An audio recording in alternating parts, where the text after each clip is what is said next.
आज की कथा में आप सभी भक्तों का हार्दिक स्वागत है। भगवान श्री कृष्ण और श्रीमती राधा रानी की कृपा सदैव आप और आपके समस्त परिवार पर बनी रहे। और अब भगवान श्री विष्णु का ध्यान करके आज की पावन कथा का प्रारंभ करते हैं।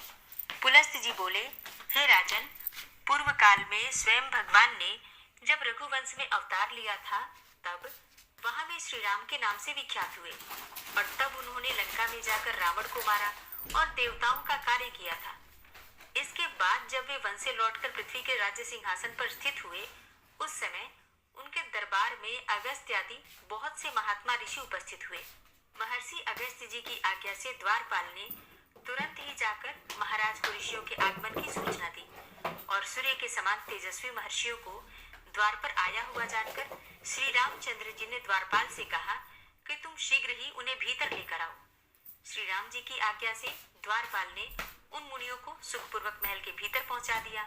उन्हें आया देखकर रघुनाथ जी हाथ जोड़कर खड़े हो गए और उनके चरणों में प्रणाम करके उन्होंने उन सबको आसनों पर बिठाया।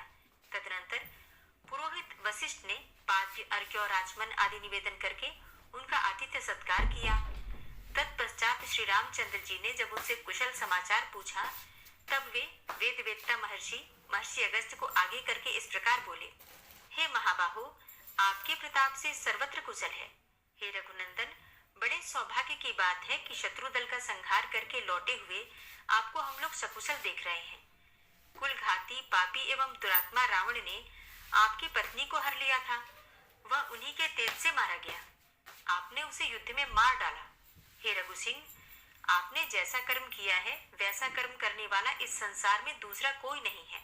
हे राजेंद्र, हम सब लोग यहाँ आपसे वार्तालाप करने के लिए आए हैं। इस समय आपका दर्शन करके हम पवित्र हो गए।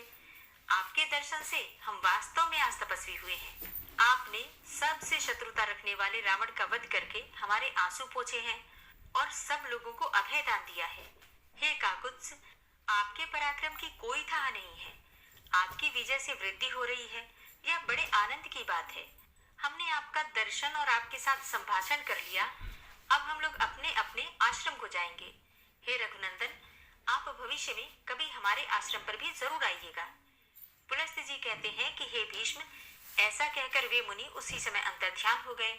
उनके चले जाने पर धर्मात्माओं में श्रेष्ठ श्री रामचंद्र जी ने सोचा, अहो, मुनि अगस्त ने मेरे सामने जो ये प्रस्ताव रखा है कि रघुनंदन फिर कभी मेरे आश्रम पर भी आना, तब अवश्य ही मुझे महर्षि अगस्त के यहाँ जाना चाहिए और देवताओं की कोई गुप्त बात हो तो उसे सुनना भी चाहिए, अथवा यदि वे कोई दूसरा काम बताएं तो उसे भी करना चाहिए। ऐसा विचार कर महात्मा रघुनाथ जी पुनः प्रजा के पालन में लग गए। एक दिन एक बूढ़ा ब्राह्मण जो उसी प्रांत का रहने वाला था, अपने मरे हुए पुत्र को लेकर राज द्वार पर आया और इस प्रकार कहने लगा, बेटा, मैंने पूर्व जन्म में ऐसा कौन सा पाप किया है जिससे तुझ इकलौते पुत्र को आज मैं मौत के मुख में पड़ा देख रहा हूँ। निश्चय ही यह महाराज श्री राम का ही दोष है, जिसके कारण तेरी मृत्यु इतनी जल्दी आ गई। हे रघुनंदन, अब मैं भी स्त्री सहित प्राण त्याग दूंगा। फिर आपको बाल हत्या, ब्रह्म हत्या और स्त्री हत्या तीनों पाप लगेंगे। रघुनाथ जी ने उस ब्राह्मण के दुख और शोक से भरी सारी बात सुनी। फिर उसे चुप कराकर महर्षि वशिष्ठ जी से पूछा, हे गुरुदेव, ऐसी अवस्था में इस अवसर पर मुझे क्या करना चाहिए? इस ब्राह्मण की कही हुई बात सुनकर मैं किस प्रकार अपने दोष का मार्जन करूं और इस बालक को जीवन दान वहां आ पहुंचे। वे वशिष्ठ ऋषि के सामने खड़े हो गए और अन्य ऋषियों के समीप जाकर कहने लगे, हे महाराज, श्री राम जी से पहले सतयुग में सब और ब्राह्मणों की ही प्रधानता थी। कोई ब्राह्मणेतर पुरुष तपस्वी नहीं होता था। उस समय सभी अकाल मृत्यु से रहित और चिरजीवी होते थे। फिर त्रेता युग आने पर ब्राह्मण और क्षत्रिय दोनों की प्रधानता हो जाती है। दोनों ही तप में प्रवृत्त होते हैं। द्वापर में वैश्यों में भी तपस्या का प्रचार हो जाता है। यह तीनों युगों के धर्म की विशेषता है। इन तीनों युगों में शूद्र जाति का मनुष्य तपस्या नहीं कर सकता। केवल कलयुग में ही शूद्र जाति को भी तपस्या करने का अधिकार होगा।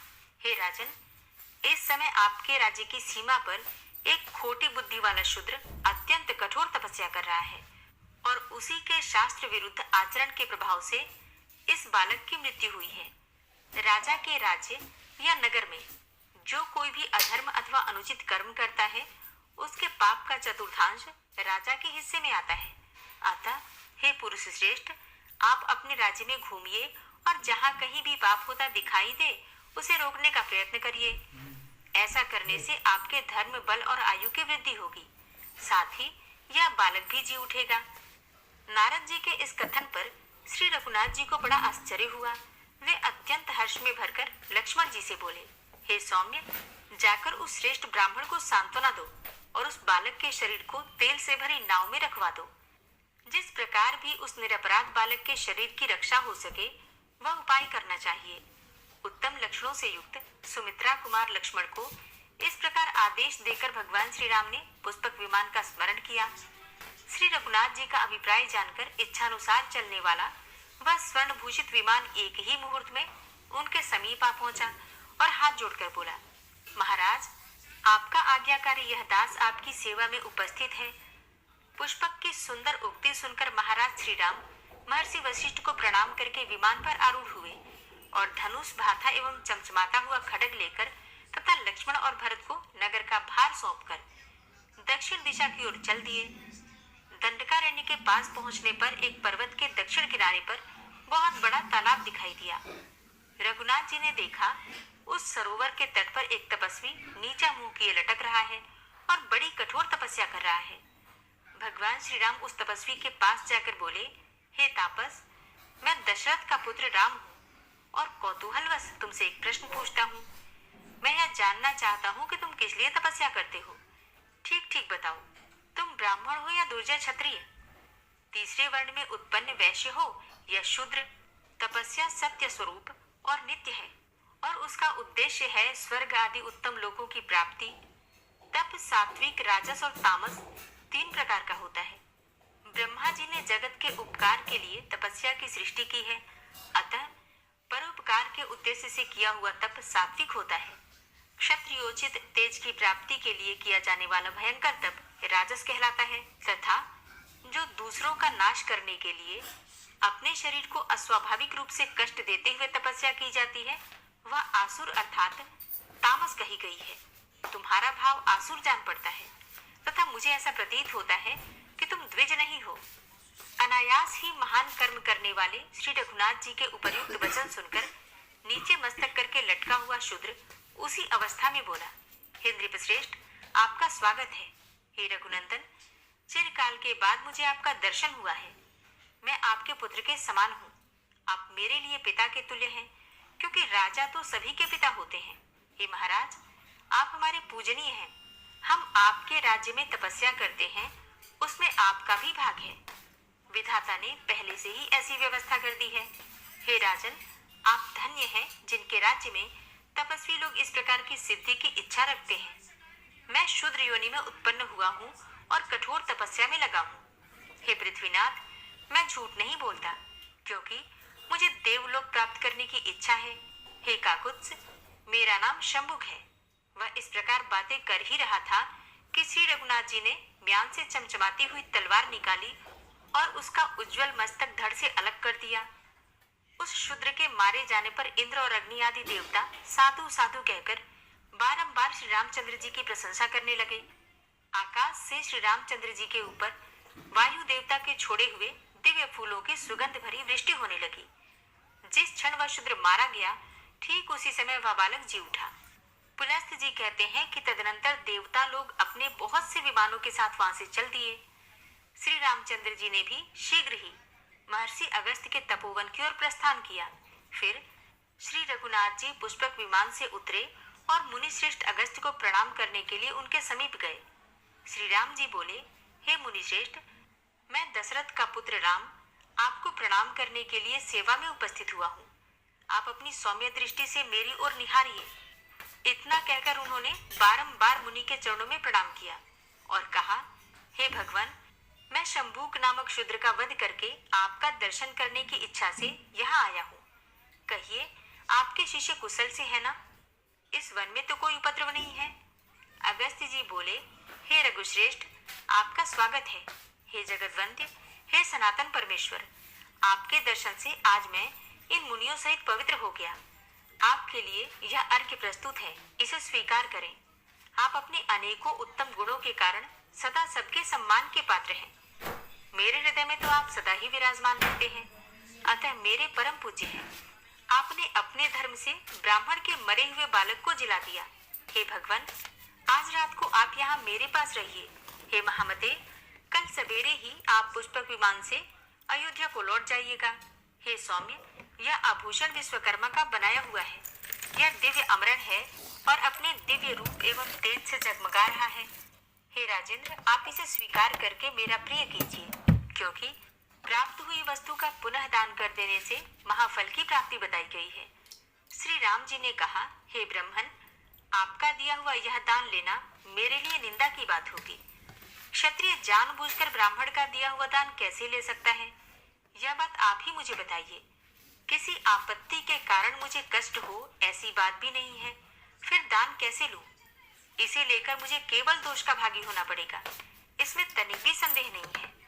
तब अगस्त्य जी बोले, हे श्री राम, प्राचीन सत्ययुग में जब अधिकांश मनुष्य ब्राह्मण ही थे तथा समस्त प्रजा राजन से हीन थी, तब एक दिन सारी प्रजा पुराण पुरुष ब्रह्मा जी के पास राजा प्राप्त करने की इच्छा से गई और कहने लगी, हे लोकेश्वर, जैसे देवताओं के राजा देवाधिदेव इंद्र हैं, उसी प्रकार हमारे कल्याण के लिए भी इस समय एक राजा नियत कीजिए, जिसे कि पूजा और भेंट देकर सब लोग पृथ्वी का उपभोग कर सके।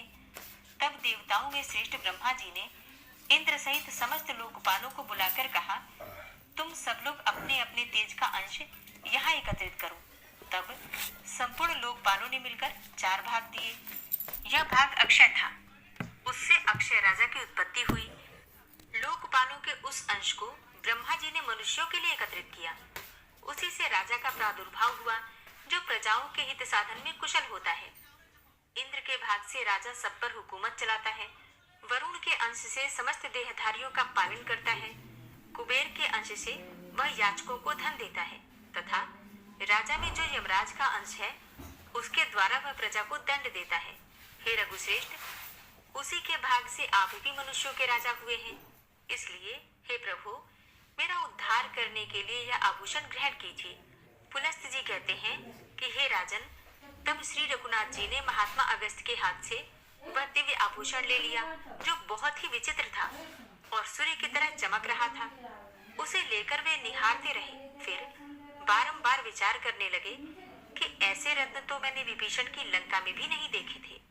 इस प्रकार मन ही मन सोच विचार करने के बाद श्री रामचंद्र जी ने महर्षि अगस्त्य से उस दिव्य आभूषण की प्राप्ति का वृतांत पूछना आरंभ किया। श्री राम जी बोले, ब्राह्मण, यह रत्न तो बड़ा अद्भुत है, राजाओं के लिए भी यह अलभ्य ही है। आपको यह कहां से और कैसे मिल गया तथा किसने इस आभूषण को बनाया है? अगस्त्य जी ने कहा, हे रघुनंदन, पहले त्रेता युग में एक बहुत विशाल वन था। इसका व्यास 100 योजन का था, किंतु उसमें न पशु रहता था और न पक्षी। उस वन के मध्य भाग में 4 कोस लंबी एक झील थी, जो हंस और कारंडव आदि पक्षियों से संकुल थी। वहां मैंने एक बड़े आश्चर्य की बात देखी। सरोवर के पास ही एक बहुत बड़ा आश्रम था, जो बहुत पुराना होने पर भी अत्यंत पवित्र दिखाई देता था, किंतु उसमें कोई तपस्वी नहीं था और न कोई और जीव भी थे। मैंने उस आश्रम में रहकर ग्रीष्म काल की एक रात्रि व्यतीत की। सवेरे उठकर उस तालाब की ओर चला तो रास्ते में मुझे एक बहुत बड़ा मुर्दा दिखाई पड़ा, जिसका शरीर अत्यंत हृष्ट पुष्ट था। मालूम होता था किसी तरुण पुरुष की लाश है। उसे देखकर मैं सोचने लगा, यह कौन है, इसकी मृत्यु कैसे हो गई तथा यह इस महान वन में आया कैसे था? इन सारी बातों का मुझे अवश्य पता लगाना चाहिए। मैं खड़ा खड़ा यही सोच रहा था कि इतने में ही आकाश से एक दिव्य एवं अद्भुत विमान उतरता दिखाई दिया। वह परम सुंदर और मन के समान वेगशाली था। एक ही क्षण में वह विमान सरोवर के निकट आ पहुंचा। मैंने देखा कि उस विमान से एक दिव्य मनुष्य उतरा और सरोवर में नहाकर उस मुर्दे का मांस खाने लगा। भर पेट उस मोटे ताजे मुर्दे का मांस खाकर वह फिर सरोवर में उतरा और उसकी शोभा निहारकर फिर शीघ्र ही स्वर्ग की ओर जाने लगा। उस शोभा संपन्न देवोपम पुरुष को ऊपर जाते देखकर मैंने कहा, स्वर्गलोक के निवासी महाभाग, तनिक ठहरो, मैं तुमसे एक बात पूछता हूँ, तुम्हारी यह कैसी अवस्था है?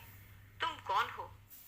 देखने में तो तुम देवता के समान जान पड़ते हो, किंतु तुम्हारा भोजन बहुत ही घृणित है। हे सौम्य, ऐसा भोजन क्यों करते हो और कहाँ रहते हो?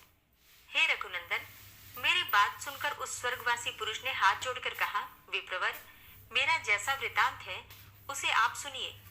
पूर्व काल की बात है, विदर्भ देश में मेरे महायशस्वी पिता राज्य करते थे।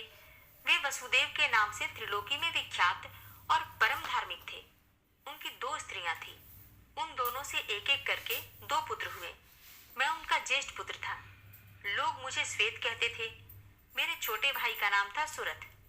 पिता की मृत्यु के बाद पूर्ववासियों ने विदर्भ देश के राज्य पर मेरा अभिषेक कर दिया। तब मैं वहां पूर्ण सावधानी के साथ राज्य का संचालन करने लगा। इस प्रकार राज्य और प्रजा का पालन करते हुए मुझे कई हजार वर्ष बीत गए।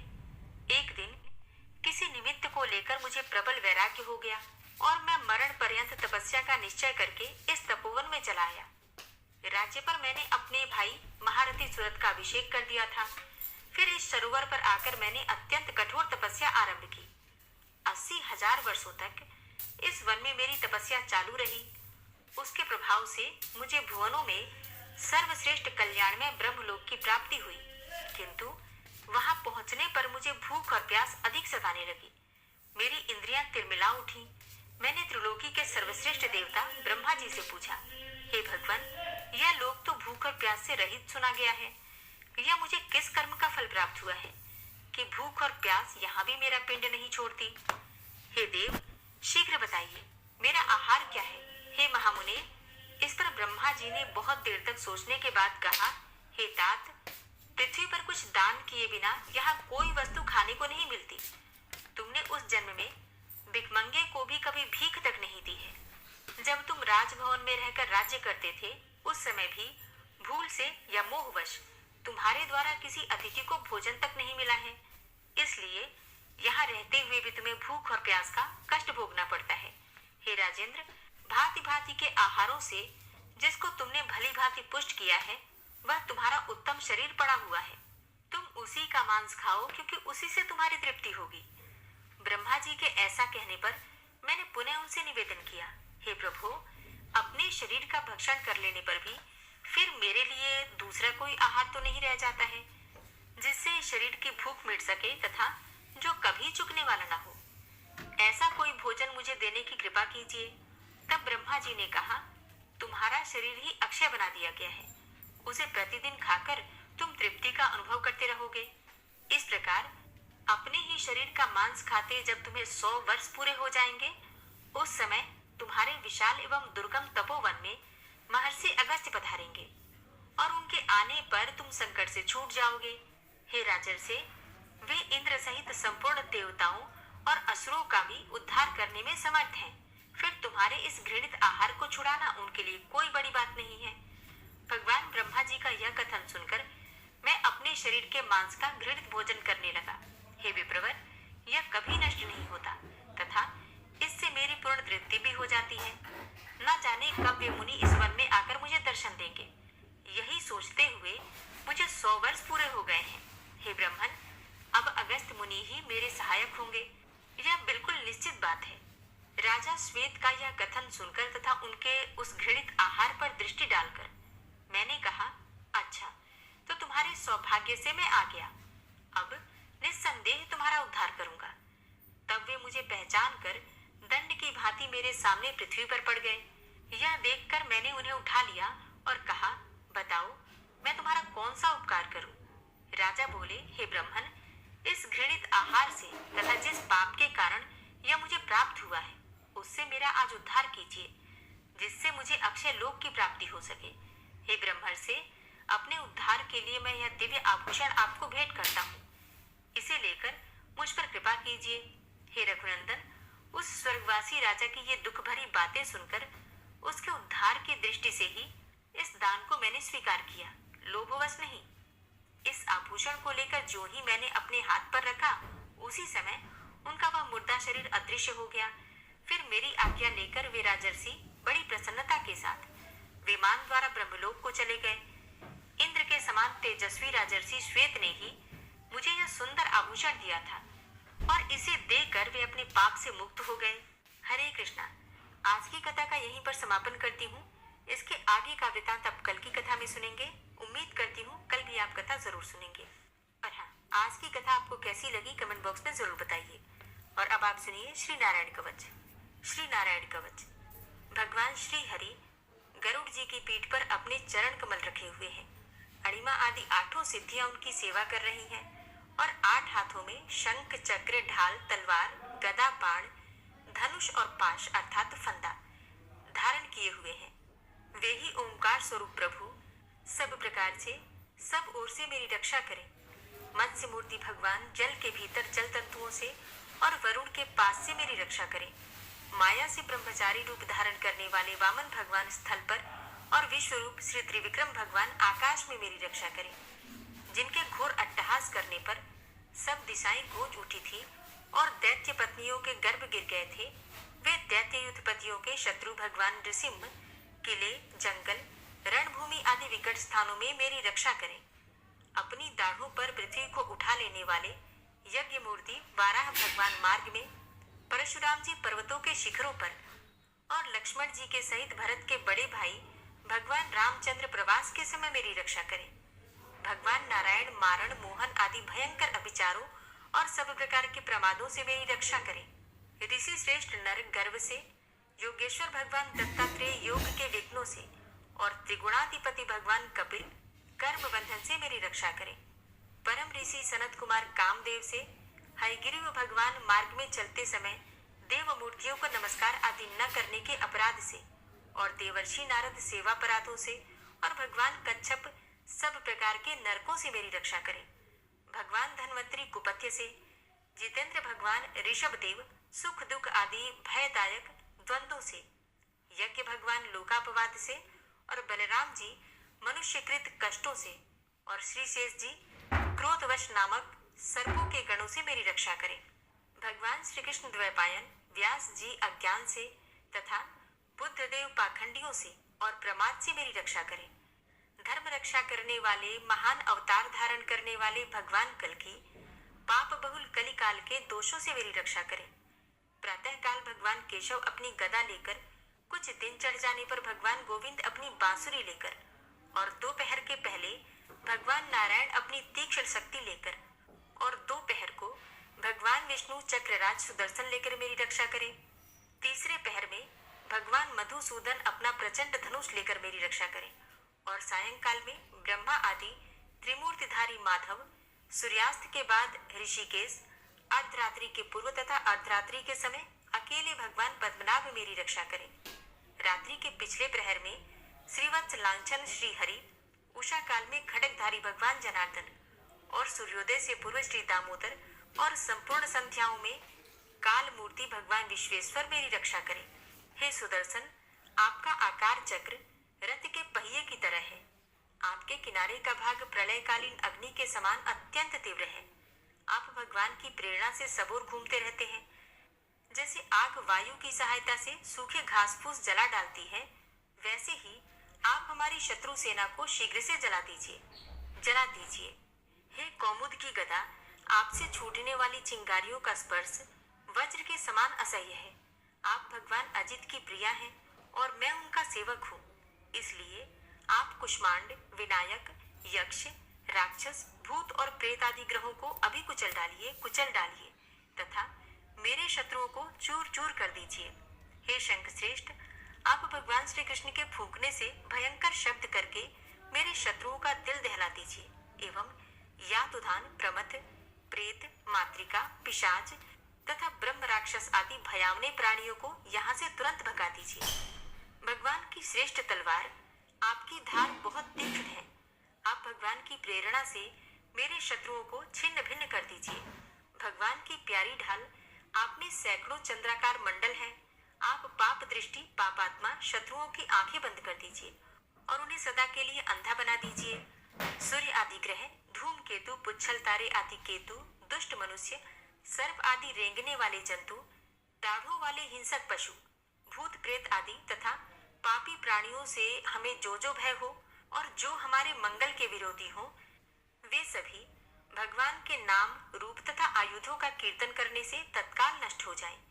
बृहद, रथंतर आदि सामवेदीय स्तोत्रों से जिनकी स्तुति की जाती है। वे वेद मूर्ति भगवान गरुड़ और विश्वक्सेन जी अपने नामोच्चारण के प्रभाव से हमें सब प्रकार की विपत्तियों से बचाएं। श्री हरि के नाम, रूप, वाहन, आयुध तथा श्रेष्ठ पार्षद हमारी बुद्धि, इंद्रिय, मन और प्राणों को सब प्रकार की आपत्तियों से बचाएं। जितना भी कार्य अथवा कारण रूप जगत है वह वास्तव में भगवान ही है। इस सत्य के प्रभाव से हमारे सारे उपद्रव नष्ट हो जाएं। जो लोग ब्रह्म और आत्मा की एकता का अनुभव कर चुके हैं, उनकी दृष्टि में भगवान का स्वरूप समस्त विकल्पों से रहित है, भेदों से रहित है। फिर भी वे अपनी माया शक्ति के द्वारा भूषण, आयुध और रूप नामक शक्तियों को धारण करते हैं।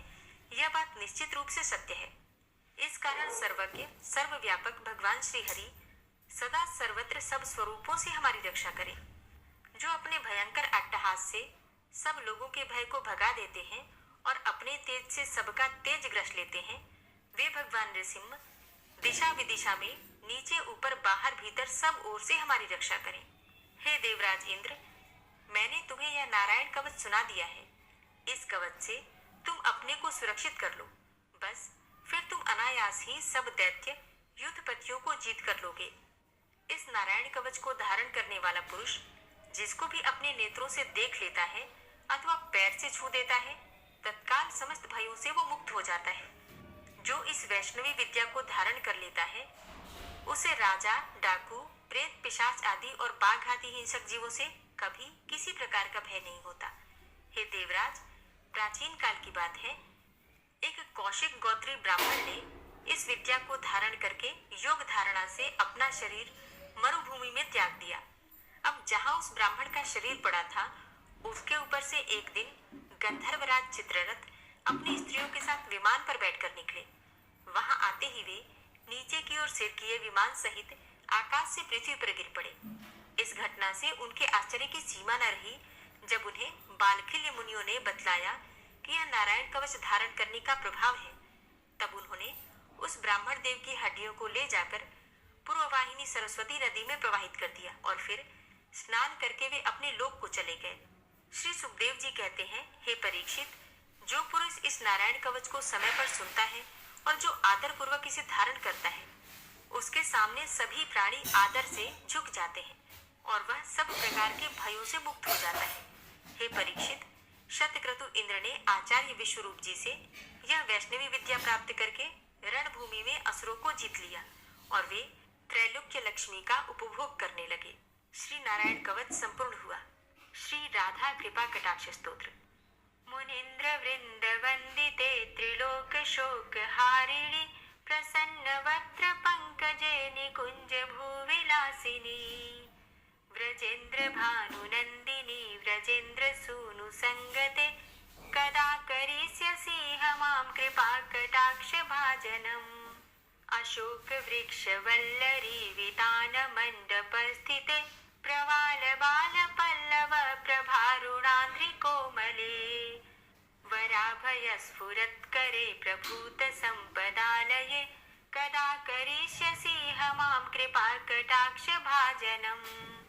अनंगरंग मंगलम प्रसंग भंगुरम भ्रुवां सविभ्रमं ससंभ्रमं दृगंत बाणपातने निरंतरं वशीकृत प्रतीत नंदनंदने कदा करिष्यसि हमां कृपा कटाक्ष भाजनम्। तदित् सुवर्ण चंपक प्रदीप्त गौर विग्रहे मुख प्रभा परास्त कोटि सारदेन्दु मंडले विचित्र चित्र संचर चकोर शावलोचने कदा करिष्यसि हमां कृपा कटाक्ष भाजनम्। मदोन्मदादि यौवने प्रमोदमान मंडिते प्रियानुराग रंजिते कला विलास पंडिते अनन्य धन्य कुंज राज्य काम केलि कोविदे कदा करिष्यसि हमां कृपा कटाक्ष भाजनम्। अशेष हाव भाव धीर हीर हार भूषिते प्रभूत शात कुंभ कुंभ कुंभि कुंभ सुस्तनि प्रशस्त मंद हास्य चूर्ण पूर्ण सौख्य सागरे कदा करिष्यसि हमां कृपा कटाक्ष भाजनम्। मृणालवालवल्लरी तरङ्गरङ्गदौर्लते लताग्रलास्यलोलनीललोचनावलोकने ललल्लुलन्मिलन्मनोज्ञमुग्धमोहिनाश्रिते कदा करिष्यसि मां कृपाकटाक्षभाजनम् सुवर्णमल्लिकाञ्चितत्रिरेखकम्बुकण्ठगे त्रिसूत्रमङ्गली गुणत्रिरत्नदीप्तिदीधिते सलोलनीलकुन्तलप्रसूनगुच्छगुम्फिते कदा करिष्यसि मां कृपाकटाक्षभाजनम् नितम्बबिम्बलम्बमानपुष्पमेखलागुणे प्रशस्तरत्नकिङ्किणीकलापमध्यमञ्जुले करीन्द्रशुण्डदण्डिकावरोहशोभकोरुके कदा करिष्यसि मां कृपाकटाक्षभाजनम् अनेकमन्त्रनादमञ्जुनूपुरारवस्खलत् समाजराजहंसवंश निक्वणाति गौरवे विलोलहेमवल्लरी विडम्बिचारुचङ्क्रमे कदा करिष्यसि मां कृपाकटाक्षभाजनम् अनन्तकोटिविष्णुलोकनम्रपद्मजार्चिते हिमाद्रिजापुलोमजा विरिञ्चिजावरप्रदे अपारसिद्धिरिद्धिदिग्धसत्पदाङ्गुलीनखे कदा करिष्यसि मां कृपाकटाक्षभाजनम् मखेश्वरी क्रियेश्वरी स्वधेश्वरी सुरेश्वरी त्रिवेदभारतीश्वरी प्रमाणशासनेश्वरी रमेश्वरी क्षमेश्वरी प्रमोदकाननेश्वरी व्रजेश्वरी व्रजाधिपे श्रीराधिके नमोऽस्तुते इतीममद्भुतं स्तवं निशम्य भानुनन्दिनी करोतु सन्ततं जनं कृपाकटाक्षभाजनम् भवेत्तदैव सञ्चितत्रिरूपकर्मनाशनं लभेत्तदा ब्रजेन्द्रसूनुमण्डलप्रवेशनम् जय जय श्री राधे जय जय श्री राधे।